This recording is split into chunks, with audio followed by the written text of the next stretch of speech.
इस बात को ध्यान रखने की आवश्यकता है कि साहब दीदी ने जो हमें उद्देश्य दिया है, जो सूत्र दिया है, उसको करते हुए ही हम शिव शिष्टता में महादेव की परिधि में पहुंच सकते हैं। साधु ने कहा कि अरे मूर्ख, अपने शिव को छोड़ मेरे शिव को देख। तो जब देखा पानी गर्दन से ऊपर आ गया तो नंबरदार चिल्लाया, बाबा बचाइए, मैं डूब रहा हूं। इस कालखंड में साहब श्री हरिंद्रानंद जी एकमात्र ऐसे पुरुष है जिसने शिव के गुरु स्वरूप को धरती पर उतारा है। लोगों को भी उस नंबरदार वाली हरकत नहीं करनी है। साहब ने जो शिव दिखाया है उसी शिव को देखते हुए ही हमारा आपका पार होगा। कि साहब ने कहा कि यह काम करो, इससे ज्यादा की आवश्यकता नहीं है। कि हरियाणा में एक नंबरदार हुआ करता था। नगर पालिका में पहले के जमाने में अंग्रेजों में नंबरदार हुआ करते थे, जो रिक्शा, ठेला और मोटरसाइकिल या उस तरह की जो चीजें होती उसमें नंबर लगाता था नगर पालिका का। तो एक गांव में रहता था। एक बार वो किसी काम से शहर गया और शहर से जब वापस अपने गांव की ओर लौटा तब तक बहुत तेज बारिश हो रही थी और रास्ते में एक नदी पड़ती। जब तक वो नदी के पास पहुंचा, नदी में इतना पानी था कि वो नंबरदार खड़ा होकर सोचने लगा कि अब हम उस पार जाएं कैसे, अपने गांव में जाएं कैसे हम, क्योंकि पानी इतना तेज बहाव है कि मैं पार नहीं कर सकता। तो वो सोच रहा था, तभी एक साधु वहां बैठा था। उसने पूछा कि क्या हुआ बच्चे?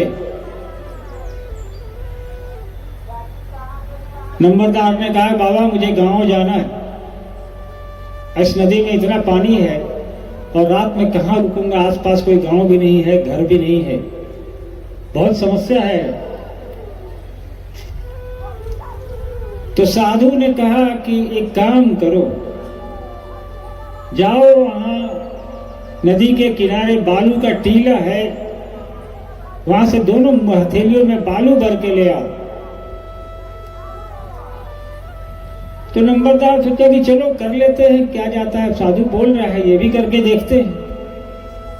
वो दोनों हाथों में बालू भर के ले आया और नंबरदार ने साधु के सामने वो हथेली खोल दी। साधु ने एक हथेली पे शी लिखा, एक पे वो लिखा।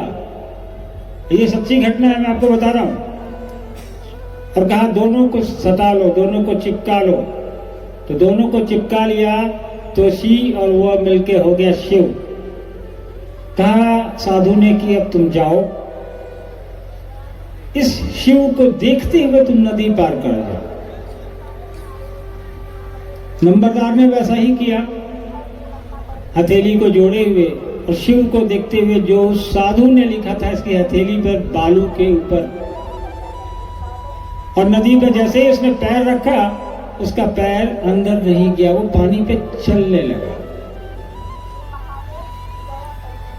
चलते चलते जब थोड़ी दूर पहुंचा तो नंबरदार ने सोचा कि ये शिव लिखा है, इसको पढ़ के जब मैं पार कर रहा हूं तो मैं शिव शिव बोल के भी पार कर सकता हूं। नंबरदार ने क्या किया, दोनों हथेलियां अलग कर ली। उस शिव जो साधु ने लिखा था उसको श और व को, शी और व को अलग कर दिया। उसके बाद वो नंबरदार डूबने लगा, जबकि वो अपने शिव को याद कर रहा था।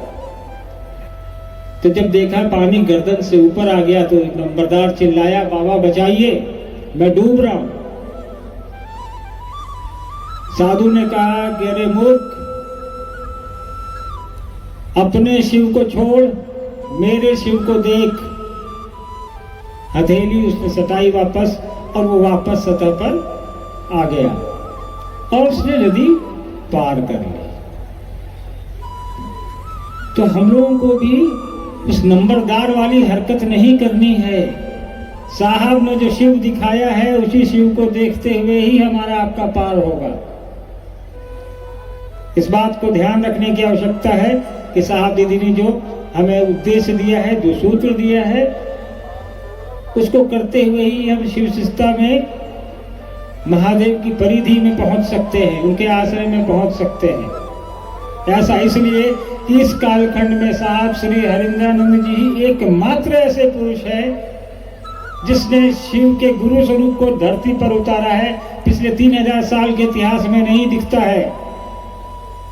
तो हमें यह समझ विकसित करनी है कि साहब ने कहा कि यह काम करो, इससे ज्यादा की आवश्यकता नहीं है, उससे ज्यादा कुछ हमको आपको करना भी नहीं है।